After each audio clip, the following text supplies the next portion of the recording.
예, 안녕하세요. 윤석열 대통령의 8.15 경축사는 역사적인 사건입니다. 이게 이제 자유통일, 흡수통일을 선언한 덕트린이거든요. 이 대한민국 그 대통령으로서 처음 있는 일이죠.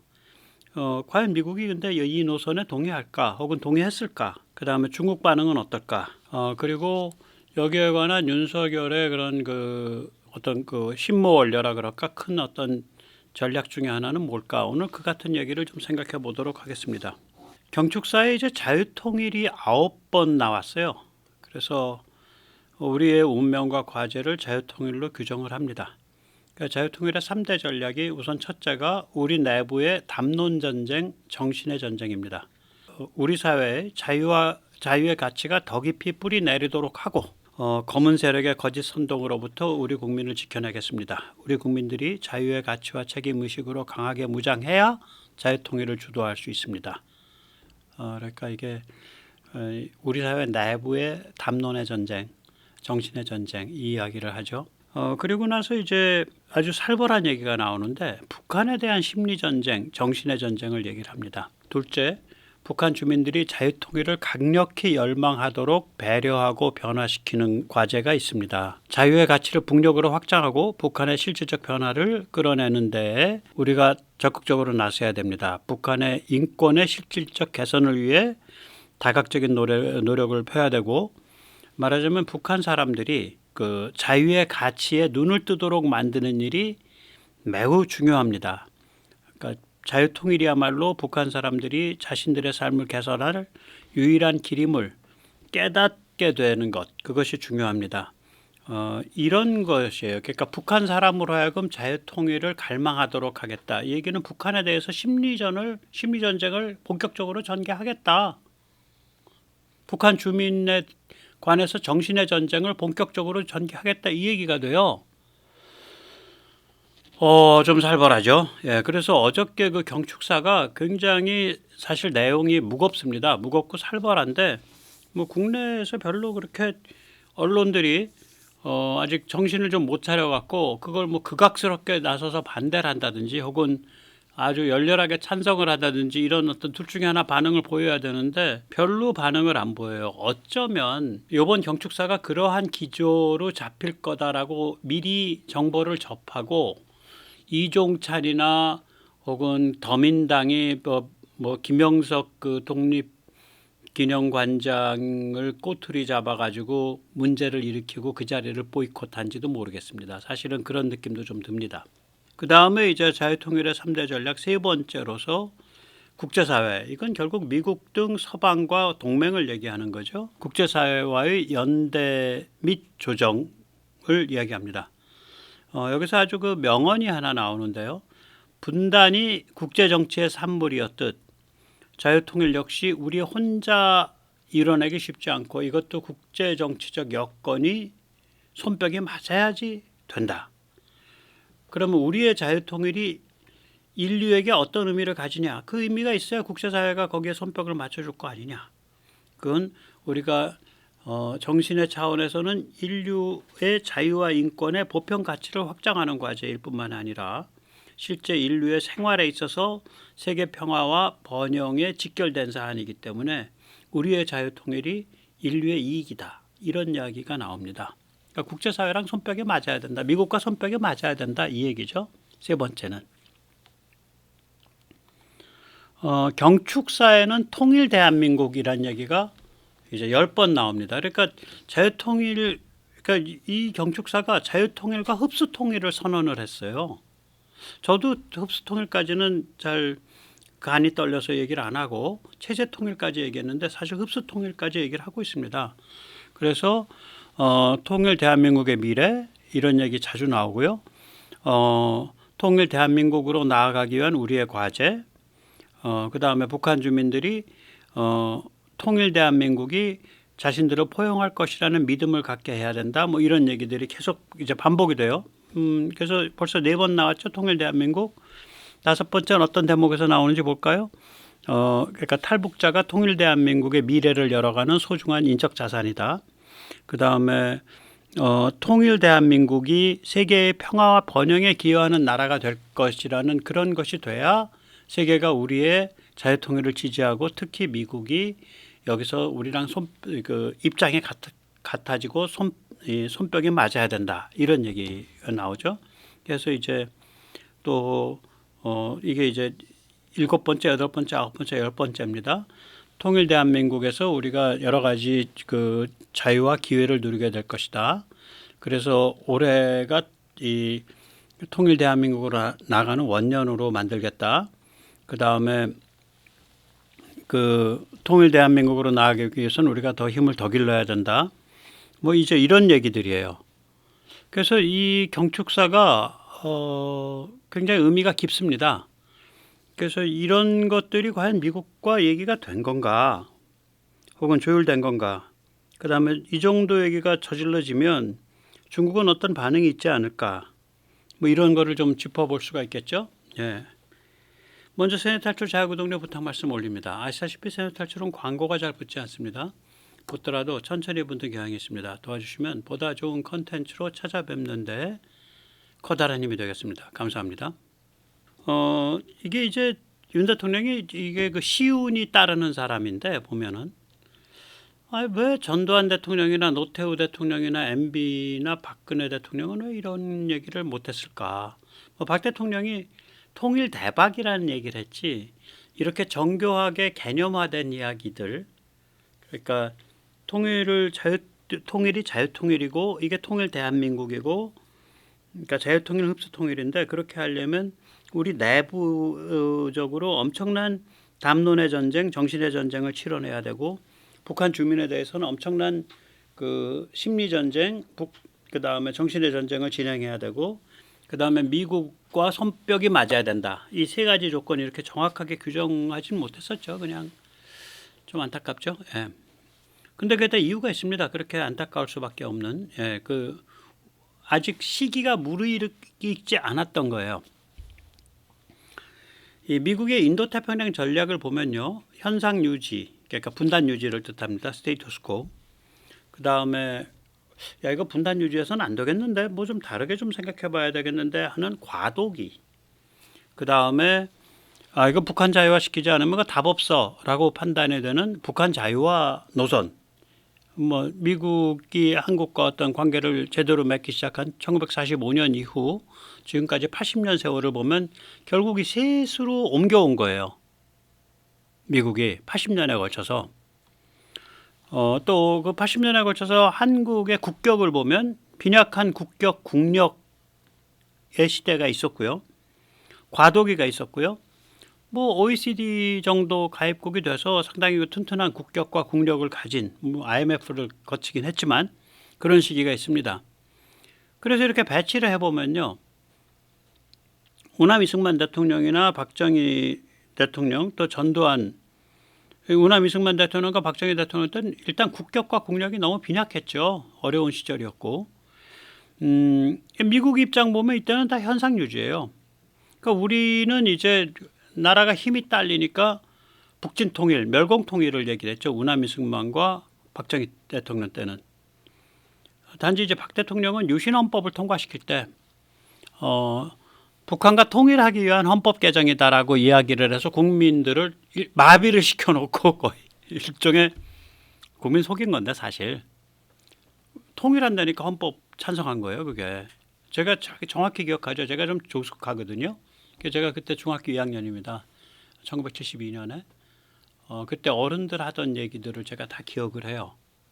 그래서 유신헌법 찬성률이 굉장히 높죠. 왜냐하면 나라가 일단 망할 지경이었으니까 그 당시에 그 여러 가지 어려움과 그 뭐라 그럴까, 그러니까 이제 그 중국과 미국과의 관계가 달라지고 이거 까딱하면 미국이 뭐 한국을 중국에 팔아먹을 수도 있을 것 같고 굉장히 그런 아주 풍전등화였기 때문에 그런 그 판단을 내렸고 실제로 박 대통령도 미국과 관계가 정리가 안 되면 북한과 터버리겠다 이 생각을 하고 일을 저지른 거예요. 실제로도. 그 다음에 이제 침묵 속의 변화인데 전두환 대통령이 그거죠. 미국이 이제 전두환 대통령 때 이제 중국과 굉장히 관계가 더 돈독해지죠. 왜 그러냐면 소련 포위망을 점점 더 조여갈 때니까. 그러니까 이제 전두환 대통령이 미국과 중국에 가까워지면 한국과 북한이 긴장 수위를 낮춰야 된다고요. 그래서 남북 이산가족 그 캠페인을 처음 벌린 게 전두환 대통령이고, 그 막 울고불고 난리 났었죠. 그때 여의도 그 방송사 앞에 막 그 사진 걸어놓고. 그 1985년입니다. 남북 첫 이산가족 그 미팅이. 예. 그리고 이제 노태우 대통령 때가 이게 과도기인데, 이제 이 시기가 이제 동구 무너지고 소련 무너지고 이 시기예요. 그래가지고 냉전 이후의 세계가 되니까 동구 무너지고 소련 무너지기 직전에 소련과 저거가 되죠. 수교가. 그리고 이제 중국과 그 당시 중공과 국교 정상화가 되죠. 그리고 나서는 이제 우리가 이제 그 88 지나고 노태우 지나고 노태우 시절 지나고 나서 이제 국격과 국력이 튼튼해지죠. 튼튼해지었는데 미국은 계속해서 현상 유지 가겠다 이런 입장이었죠. 그래서 그러니까 분단 계속한다. 그래서 김영삼, 김대중, 노무현, MB가 이때입니다. 예, 분단을 계속한다.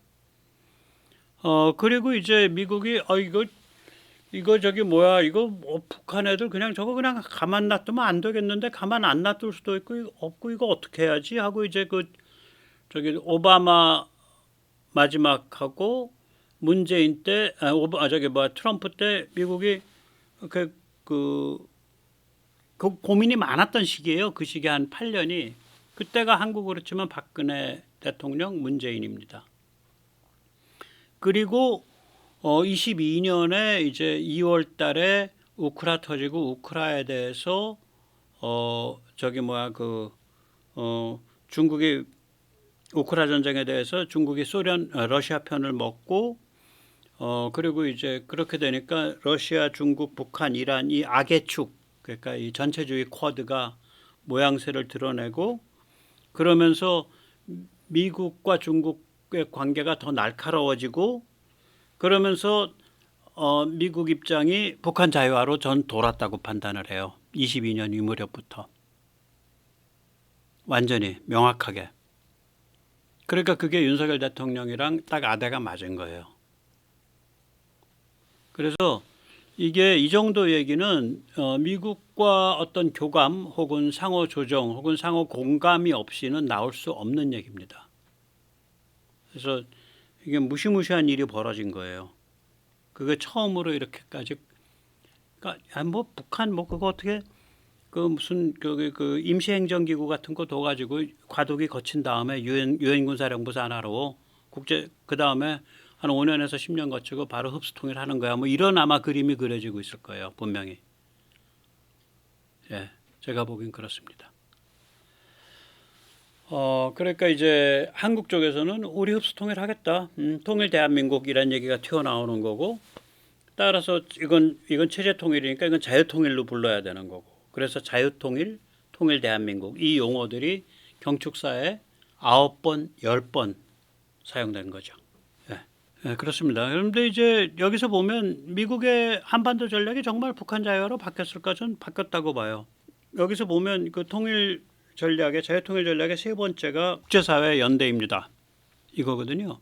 우리의 분단이 국제정치의 산물이었듯이 통일은 우리 혼자 이뤄내기 쉽지 않습니다. 우리의 통일은 자유와 인권의 보편 가치를 확장하는 과업이며 세계 평화와 인류의 번영에 직결된 사안입니다. 통일 대한민국의 세계의 평화와 번영에 기여하는 나라가 될 것이라는 믿음을 국제사회에 널리 확산시켜야 합니다. 국제사회에 책임 있는 기여를 하며 국제사회와 함께 우리의 통일 정책을 추진해 나가야 합니다. 저는 작년 그 얘기거든요. 그럼 이때 국제사회는 어디냐? 미국 및 유엔군 사령부 참여 확약국이에요. 동맹과 파트너예요. 유엔군 사령부 보면 한반도 유사시에 우리가 군대나 이런 지원을 하겠다라고 확약한 나라들이 열 몇 개 있어요. 주로 이제 유럽 국가들인데 그 중에 맨 마지막에 거기에 합류한 게 독일이죠. 독일이 합류했다는 얘기는 유럽이 완전히 몸을 실었다는 거예요. 독일이 그 작은 나라가 아닙니다. 당연히 아니죠. 예, 무시무시한 나라죠. 그래서 여기에 보면 그 명언이 아까도 말씀드렸듯이 분단이 국제정치의 산물이듯 자유통일도 국제정치의 산물입니다. 윤석열 대통령과 같이 이제 그 미국과 아주 밀접한 커뮤니케이션을 하는 사람의 경축사에서 흡수 통일, 체제 통일, 그러니까 통일 대한민국이라는 건 흡수 통일이고 자유 통일이라는 건 체제 통일인데 흡수 통일, 체제 통일을 선언한다는 얘기는 제가 보기에는 미국의 전략이 이미 돌았거나 이 방향으로 북한 자유화 방향으로 혹은 돌 게 확실하다라고 윤석열 정부가 판단했다는 걸 뜻합니다. 근데 이제 그런 징조는 굉장히 여러 군데서 사실 나타나 왔었어요. 그 이때까지 최근 들어서 예를 들어서 이제 그 마이라 랩 후퍼라는 이 여성을 제가 오늘 좀 소개를 해드리겠는데 이 양반이 그 국가안보회의 NSC의 동아시아 오세아니아 담당 선임 국장입니다. 이제 뭐 비유하자면 트럼프 일기 때의 그 동아시아 쪽에 인도태평양 동아시아 쪽에 그 전체 전략을 손을 본 게 바로 요 자리죠. 요 자리에 앉아있던 매튜 퍼팅어거든요. 그러니까 여자 매튜 퍼팅어라고 생각하시면 됩니다. 혹은 바이든의 매튜 퍼팅어라고 생각하시면 됩니다. 그러니까 매튜 퍼팅어는 트럼프 일기 사람이고 굉장히 스마트한 분이에요.